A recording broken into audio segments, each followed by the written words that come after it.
Hello, welcome to Working Dragon Mystic, where we discuss real, metaphysical, and occult knowledge so that you can manifest real and tangible results in your life.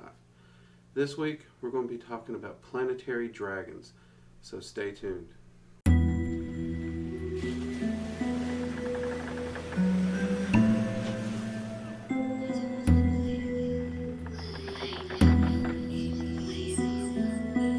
Okay, I've been getting a lot of emails about the different types of dragons, the different elements, and how they work together. And a few of you, having seen the Dragon's Eye seal that I got here behind me, have noticed that there are markings of the zodiac in the outer ring, and they've been asking about those markings. So I wanted to actually go ahead and do a video talking about that.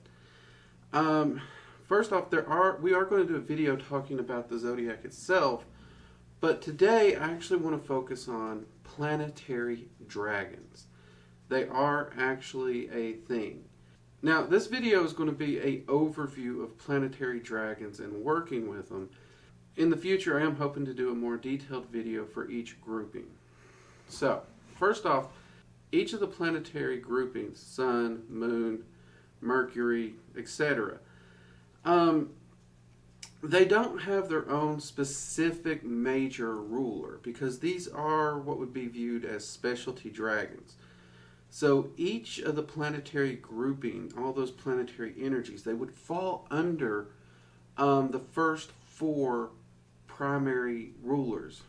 So you're looking at earth, air, fire, and water. So those first four rulers, Terra Fauna, Zephyr-Sil, Ingasalor, and Coralegra, that we have already covered in other videos, those are actually going to be the rulers that would oversee the planetary dragons. That said, you will likely find certain clan leaders within these different groupings, because there are thousands of planetary dragons that a magician could work with, and even hundreds and even thousands of clans within that current. And hopefully I will get a chance to do a video detailing dragon clans. But for example, let's say a clan of dragons is like a family, a group that work together or have a common cause, or even think of it as a business. All the employees of that business would make up that clan. And the head of the clan would be the ruler of said clan. But the primary ruler of any of these planetary dragons will always be the main elemental ruler, which the planet is associated with. And we will be going over these associations in this video. Now, this is just a quick overview of planetary dragons and some of the things they can do. Now, when you're working with planetary dragons or planetary spirits in general, it is always helpful to get an extra oomph to that energy by working on the day associated with that planet, which we will include in the information we're given here today. Another thing you can do is to look up the planetary hours. Now, planetary hours do shift a little day to day. So you might actually have to look those up online or get you an app on your phone. Some people do just kind of have a chart that they use as this every day, this is how it follows. Some people actually adjust it every day to be more accurate. I myself don't worry too much about planetary hours as much, but it can be a big help to your practice, and I would encourage you to go online and look it up or find an app for your phone. So that said, let's get into this. First off, we're going to start with the Sun Dragons. Now, the Sun Dragons, obviously, the element for the Sun is going to be fire. Therefore, the ruler that would oversee the Sun Dragons is the ruler of the Fire Dragons, Ingasalor. Obviously, Ingasalor and a lot of your Fire Dragons, you do usually see those as those reds and those orangish colors mostly. However, what you'll notice about the Sun Dragons is you're going to see a lot more yellow and golds in these dragons. It is true, they're going to be associated with that fire energy, but you're definitely going to see more yellow to gold tinges in them. That's not to say all Sun Dragons are yellow. This is just, again, like many of the other dragons we've talked about, this is just the majority or the average of what you will see. Now, the zodiac sign that is related to sun dragons is Leo. So when we do get into talking about zodiac dragons, those dragons also operate within this planetary current. And the two groupings, the sun dragons and dragons of Leo, operate very, very well together. Now, reasons an individual may want to work with sun dragons, or this area of planetary dragons, is they're great for healing, they're great for hope, they're great for prosperity, vitality, confidence, success, and honor. And I know honor and hope may sound like weird areas of magic. But if you think about it, A, you can do magic to help you work on your personal honor if you're seeking to build that up and be a better person. Another thing you could do, though, is you could use sun dragons in order to help someone else deal with you and the business that the two of you have, or whatever's going on between you two, in an honorable fashion, or treat the person that they're getting ready to deal with in an honorable fashion. And when it comes to hope, I think we can all agree that a little bit of magic to give us all that extra bit of hope to get us through some of those hard times is a wonderful thing. And sometimes for our friends, family, and loved ones, we can't really do a lot magically. You know, a lot of people don't want to do something to influence a situation and possibly get it wrong. But you can never go wrong just by offering a little bit of extra hope to a person and lifting their spirits. So even though those are a little odd, and it took me a while when the dragons gave me those particular categories for this, and hope was really a hard one for me. But those are really very useful in those aspects if you find that those two examples are a little weird. Now, that said, these are just a few examples. Like I said, we're just touching on each of these briefly. So the next one we come to is the moon. The moon is ruled by water and air, actually. So you get two elements associated with the moon.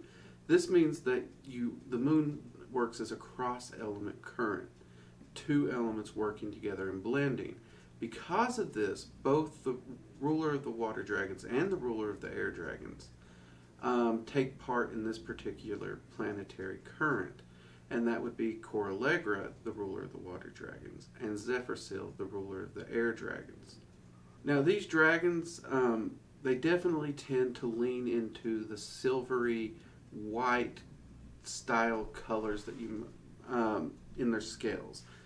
Though I've honestly seen a lot of them actually come up with the best way I could describe it is an ivory or mother of pearl kind of scale pattern, which is absolutely gorgeous for sure. And again, this is just the average, not all of them, because you will find blue moon dragons as well as other colors. The zodiac sign most closely associated with moon dragons is, of course, Cancer. And as we're going through these, you will notice that the zodiacs that relate to the planets are also the zodiacs that tend to relate to the dragons of these planets. Now, for magical uses, purposes, or rituals, working with moon dragons, a small sampling of what you could look at is for travel, working to seek out visions or get visions, improve your visions, divination, dream work, love magic, medicine. Honestly, this really helps if you're working. Let's say you're sick, you went to the doctor, and they did give you a prescription to take. All of you know I do not think magic is a substitute for modern medicine, and it never should be. But it is a great benefit and boon to bolster it and help it along. So in this case, this moon magic is a wonderful way to bolster that modern medicine and that you're taking and help your healing regimen and boost it along. Also, I know a lot of doctors who have studied magic, and they work with moon magic in order to help them in medical school through their studies. That medicine category carried along through that. Also, moon dragons are great with helping with luck. So all my fellow gamblers out there, if you're hitting up the casino, going to a poker game, Or let's say you even play D&D and you want a little luck on your dice rolls, the moon dragons are actually really good at helping in those areas. And of course, the moon always deals with water and emotions, so those are great areas if you're working with these particular planetary dragons. Next up, we have the dragons of Mercury. These dragons fall under the air element, and therefore the ruler of the air dragons, Zephyr, is going to be the ruler that oversees the dragons of Mercury. These dragons show up in the colors orange and violet. When I first got here, that seemed like a really odd, bizarre combo to me. But talking to people who work with different planetary spirits other than dragons, they actually said that made a lot of sense.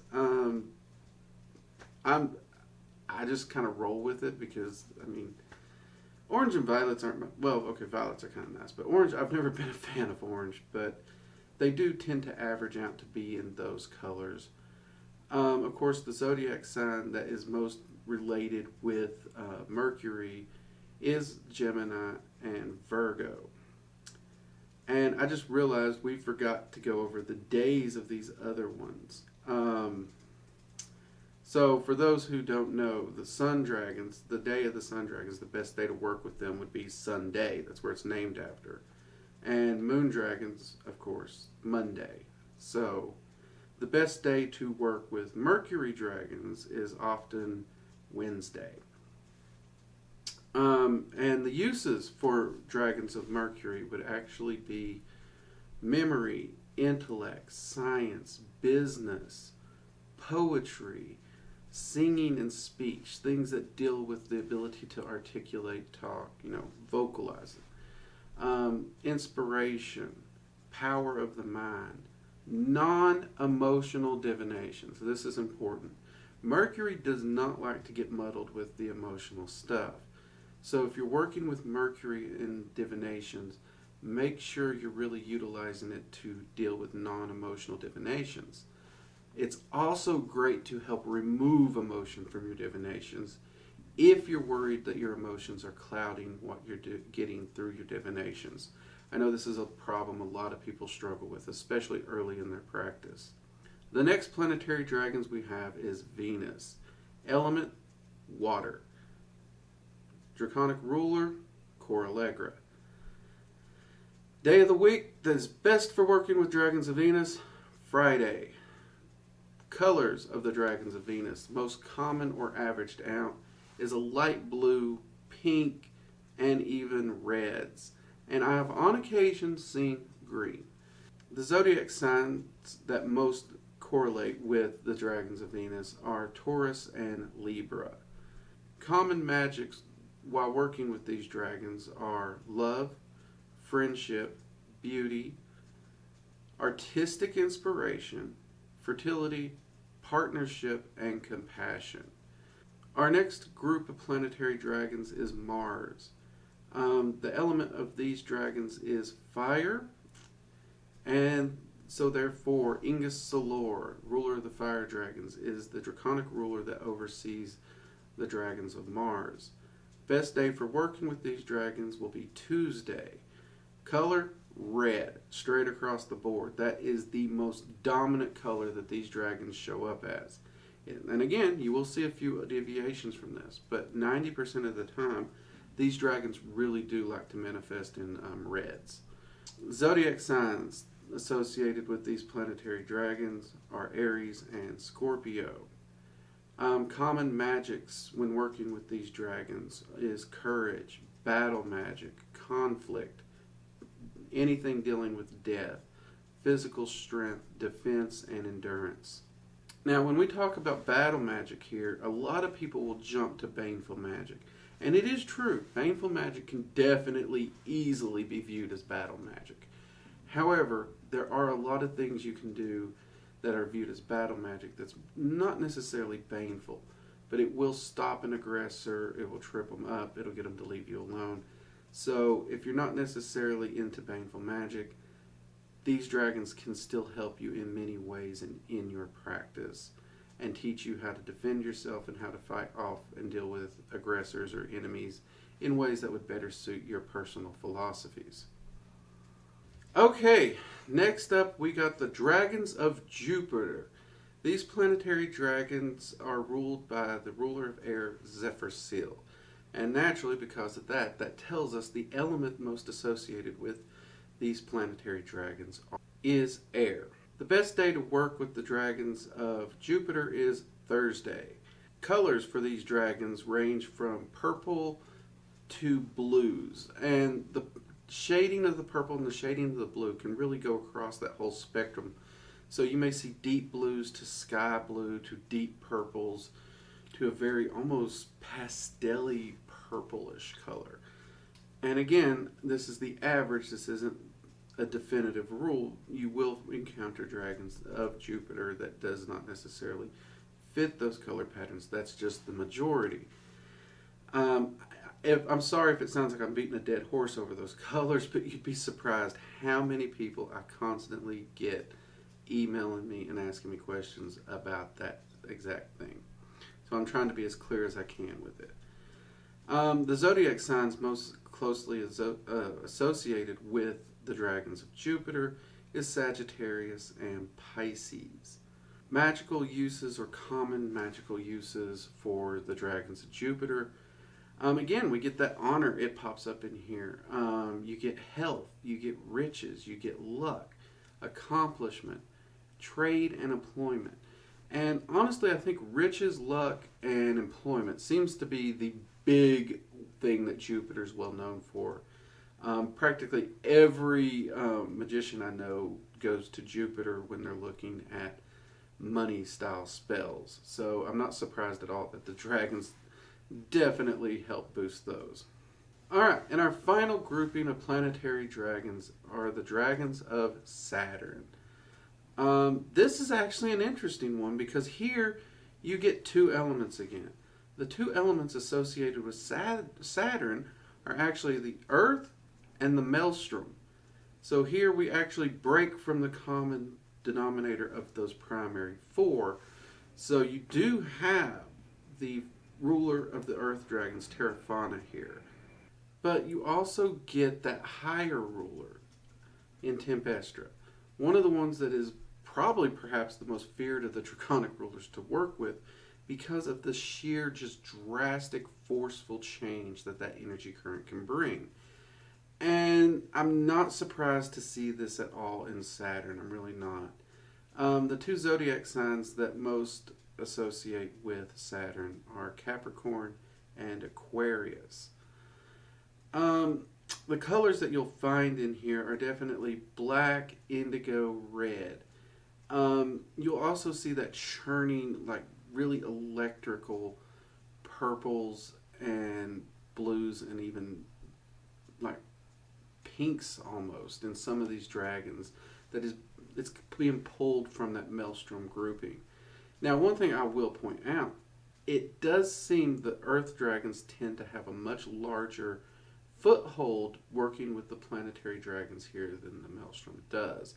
The Maelstrom is really focusing on those drastic changes. And the big time that the Maelstrom dragons tend to turn up when working with Saturn's energy is, if you've ever heard of Saturn's return, this usually, if I'm remembering right, it tends to happen roughly on most people's astrological charts, somewhere around age 28. And this is a really hard time for most people. Everything just feels like it's falling apart. It's a massive change, massive growth period, and it's a really chaotic and turmoil spot. And if I'm messing up the age on that, I'm sorry. The big key here is Saturn's return. And astrologers will definitely tell you this is a big event in your life. And so because of that and how turbulent that can be, I'm not at all surprised to see the Maelstrom Dragons playing a part in that. It makes a lot of sense. But because the Maelstrom Dragons are involved, when it does come to working with the Saturn Dragons, one needs to be careful of how they're going to push those changes into effect, and or make sure they're working with the more Earth-based dragons of Saturn so that you have a bit more stability while working with this energy. In fact, if you are getting ready to experience Saturn's return, working with Terrafauna and the other Earth Dragons of Saturn, and I say Earth as in the element, can actually help smooth that entire transition process out. Common areas of working with Saturn is knowledge, death, reincarnation, protection, building, binding, curses, retribution, and responsibilities. Saturn can be a very, very harsh planet, but it is also a very powerful planet to work with as well. Most magicians tend to like working with Saturnian spirits because of the knowledge, the power that they can teach you and help you to wield and help to build you up along your path. But it is a very, very hard road, and it can be very turbulent and stressful. I've also heard many of your Qliphothic entities be referred to similar to Saturnian entities. I'm not entirely sure I agree with that entirely, to just umbrella the entire Qliphothic energies under Saturn, but that's a debate or a discussion for another day. I don't know if I already said this or not, but the day of the week that is best to work with Dragons of Saturn is, of course, Saturday. Now, all these dragons can be contacted through the ruler of the particular grouping that they are a member of.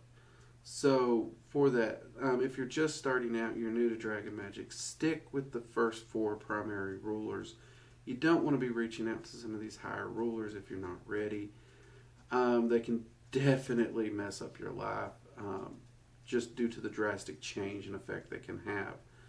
And honestly, when it comes to Maelstrom Dragons, I can't warn people enough about them because they are sheer, dramatic, drastic, harsh change. And most people are not okay with that style of change, and the more you resist it, the harder it gets. So before working with Maelstrom Dragons on any level, a magician really needs to be aware of who they are, and they need to be really well rooted in their practice and their abilities before they attempt to work with dragons like that. So when it comes to Dragons of Saturn, I definitely encourage you work with Saturn more through Terrafauna than the other ruler. Now, I know this has been a massively long video compared to some, and this is just an introduction to these dragons and some of the things that you can work with these planetary currents and these planetary dragons with. And I am planning to do a video going into more detail on the individual planets and the dragons and exactly how to reach out and contact them and work with them. For now, this is just a quick introduction to start answering questions and say, yes, planetary dragons are indeed a thing, and you can work with them. And they do associate with those first primary elements, earth, air, fire, and water, which does actually make them to be very approachable for your magic. One of the ways I enjoy working with them is to actually engrave the planetary sign on a candle, do the Dragon's Flame ritual, call in the elemental energy, the draconic energy, and then do a spell working using the candle's flame to direct and push that energy to my goal to manifest it. That is perhaps the easiest way. But as I said, I will be showing you different methods and different spell types with each of these in the future as I do more videos on dragon magic and the planetary dragons detailing them. In the meantime, be sure, if you haven't already, to hit the subscribe button, give us a like on the video, and if you know people who'd be interested in this content, share the video. Also, we do have live streams Friday at 7 p.m. Eastern Standard Time and Sunday 7 p.m. Eastern Standard Time as well. Be sure to join us in the live streams. Anyways, I hope you've enjoyed this video. I'm Drake. This has been Working Dragon Mystic, and I'll see you next time.